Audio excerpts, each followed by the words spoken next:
समझता हूं भारत के स्टार्टअप का स्वर्णिम काल तो अब शुरू हो रहा है।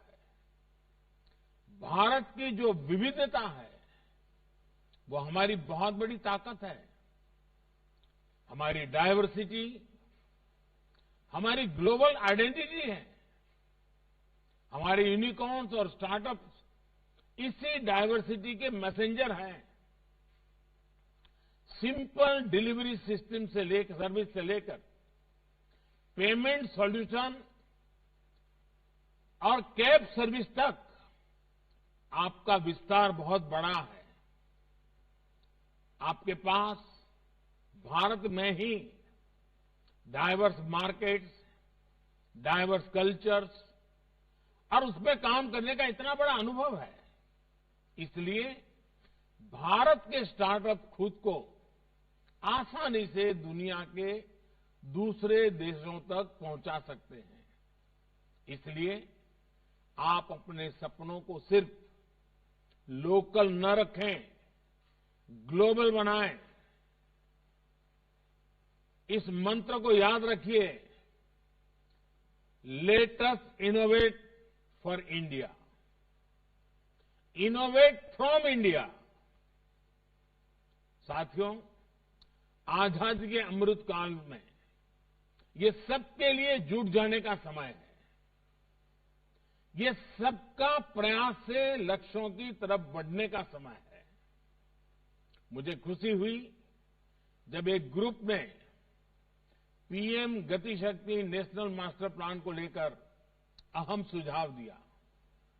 गति शक्ति प्रोजेक्ट में जो एक्स्ट्रा स्पेस है उसका उपयोग ईवी चार्जिंग इंफ्रास्ट्रक्चर के निर्माण के लिए किया जा सकता है।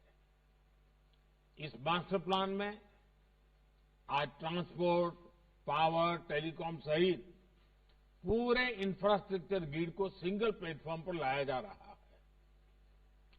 मल्टी मॉडल और मल्टीपर्पज एसेट्स के निर्माण के इस अभियान में आपकी भागीदारी बहुत जरूरी है। इससे हमारे मैन्युफैक्चरिंग सेक्टर में नए चैंपियंस के निर्माण को भी बल मिलेगा। Defence manufacturing, cheap manufacturing, clean energy और ड्रोन टेक्नोलॉजी से जुड़े अनेक सेक्टर्स में देश के एम्बिशियस प्लान्स आपके सामने हैं। हाल में नई ड्रोन पॉलिसी लागू होने के बाद देश और दुनिया के अनेक इन्वेस्टर्स ड्रोन स्टार्टअप में इन्वेस्ट कर रहे हैं। आर्मी, नेवी और एयरफोर्स की तरफ से करीब 500 करोड़ रुपए के ऑर्डर ड्रोन कंपनियों को मिल चुके हैं।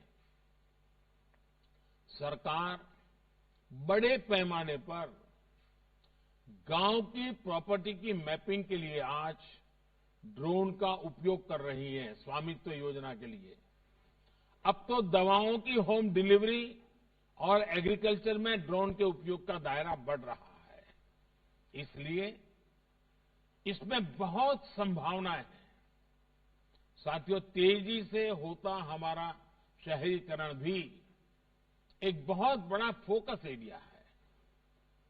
आज अपने मौजूदा शहरों को डेवलप करने और नए शहरों के निर्माण के लिए बहुत बड़े स्तर पर काम चल रहा है। अर्बन प्लानिंग, हमें बहुत काम करना है उस क्षेत्र में।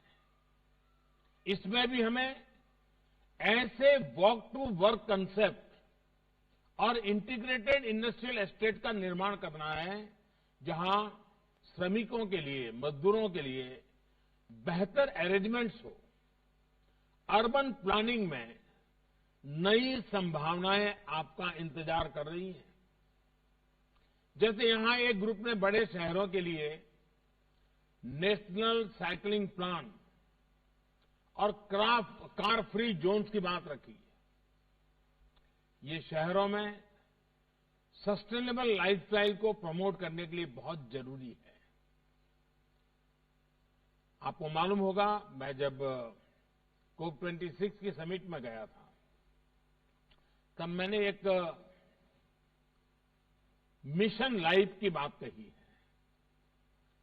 और ये लाइफ का मेरा जो कंसेप्ट है वो ये है कि lifestyle for environment life.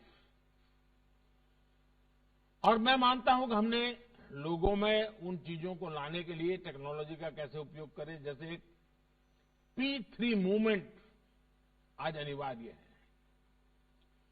Pro planet people, P3 movement.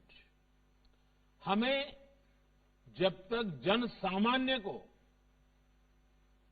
Environment के लिए जागरूक नहीं करेंगे, ग्लोबल वार्मिंग की खिलाफ की जो लड़ाई है उसके सिपाही नहीं बनाएंगे, हम इस लड़ाई को जीत नहीं सकते हैं।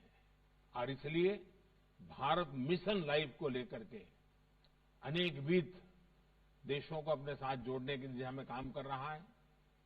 साथियों, स्मार्ट मोबिलिटी से शहरों का जीवन भी आसान होगा और कार्बन एमिशन के हमारे टारगेट्स को अचीव करने में भी मदद मिलेगी। साथियों, दुनिया के सबसे बड़े मिलेनियल मार्केट के रूप में अपनी पहचान को भारत लगातार सशक्त कर रहा है। मिलेनियल आज अपने परिवारों की समृद्धि और राष्ट्र की आत्मनिर्भरता दोनों के आधार हैं। रूरल इकोनॉमी से लेकर इंडस्ट्री 4.0 तक हमारी जरूरतें और हमारा पोटेंशियल दोनों असीमित है। फ्यूचर टेक्नोलॉजी से जुड़े रिसर्च और डेवलपमेंट पर इन्वेस्टमेंट आज सरकार की प्राथमिकता है। लेकिन बेहतर होगा कि इंडस्ट्री भी इसमें अपना योगदान, अपना दायरा बढ़ाए। साथियों, 21वीं सदी के इस दशक में आपको एक बात और ध्यान रखनी है। देश में भी बहुत बड़ा मार्केट तो अब खुल रहा है। हमने डिजिटल लाइफस्टाइल में अब जाकर कदम रखा है। अभी तो हमारी करीब आधी आबादी ही ऑनलाइन हुई है। जिस स्पीड से, जिस स्केल पर, जिस कीमत में आज गांव-गांव, गरीब से गरीब तक सरकार डिजिटल एक्सेस देने के लिए काम कर रही है, उससे बहुत कम समय में भारत में करीब 100 करोड़ इंटरनेट यूजर होने वाले हैं। जैसे जैसे दूर सुदूर क्षेत्रों में लास्ट माइल डिलीवरी सशक्त हो रही है, वैसे वैसे ग्रामीण मार्केट और ग्रामीण टैलेंट का बड़ा पुल भी बनता जा रहा है।